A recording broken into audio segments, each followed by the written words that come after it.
नमस्कार मित्रांनो, नशिबाने सिरीजमध्ये काय घडले आपण ते बघणार आहोत. प्रभास मंदिरापाठीमागे बसलेला असतो, बेशुद्ध असतो. देवे त्या घराचा खरा वारस मिळू देत, मग मी माझे डोळे मिटेल असं तो बोलतो.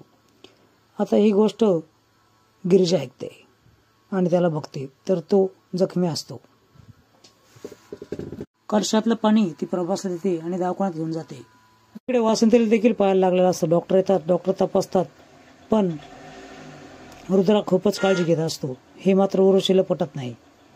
वजन देऊ नका, सूज वाढली तर आपण एक्सरे काढूयात असं तो बोलतो. मी तुमच्यासाठी इथेच थांबल, तुम्ही काळजी घ्या असं रुद्रा आईसाहेबांना बोलतो. उर्वशी आम्ही तर आहात, तुम्ही बाकीचे काम करा असं बोलते.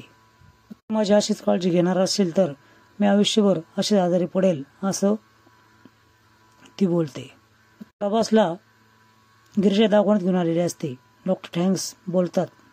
तिच्या वडिलांच्या औषधासाठी जे 1000 रुपये ठेवलेले असतात ते डॉक्टरांना देऊन टाकते. नागेश्वर खूपच चिडलेला असतो. तो गुंडांना कानामागं मारतो. जखमी आहे तो, जास्त लांब गेला नसेल असं एक गुंड बोलतो. त्याच वेळेस तुम्हाला अक्कल कशी नाही, तुम्ही जखमी असलेल्या माणसाला तुम्ही हॉस्पिटलमध्ये शोधायला पाहिजे, जा शोधा पटकन, एक हॉस्पिटल शोधून काढा, पिंजून काढा असं नागेश्वर बोलतो. नागेश्वरचा आवाज एवढा का वाढला असा प्रश्न वासंतीला पडतो. करण्याचा प्रयत्न करते. त्याच वेळेस रुद्रा तिथे येतो. तुम्ही हलू नका असं तो बोलतो. रुद्रा स्वतःच्या हाताने तिला सूप पाजतो. हे तिला उर्वशीला बघवत नसतं. ती रागात तिथून निघून जाते. तिच्या वडिलांसाठी ती जेव्हा औषध घ्यायला जाते तेव्हा डॉक्टर औषध देऊ करतात, पण माझ्याकडे पैसे नाही असं ती बोलते. माझं काम गेलं आहे, मला नोकरी नाही असं ती बोलते.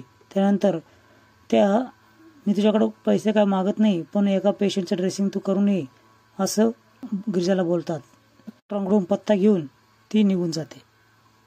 रुद्राला माझ्यापासून ती दूर करते काय असं उर्वशीला वाटत असतं.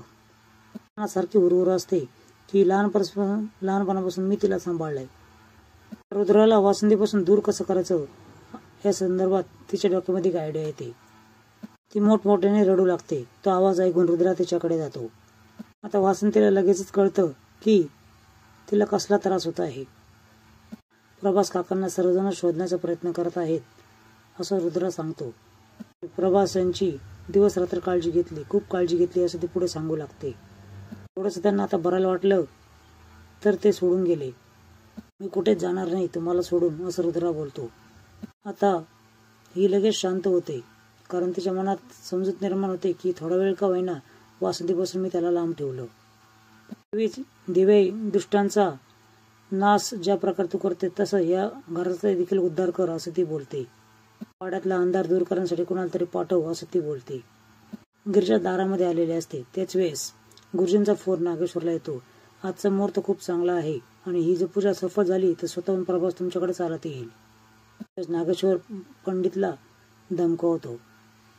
झालं पाहिजे, नाही तर तुमची आहुती द्यावा लागेल. गुरुजींना खूप पश्चाताप होत असतो. तो म्हणतो यांच्यासाठी काही केलं तर काहीच उपयोग नाही.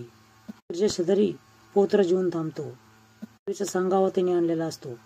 खूप नशीबवान आहेस असं तो पोत्राज तिला सांगतो. पुढचा भाग खूप रंजक असणार आहे, अवश्य बघा.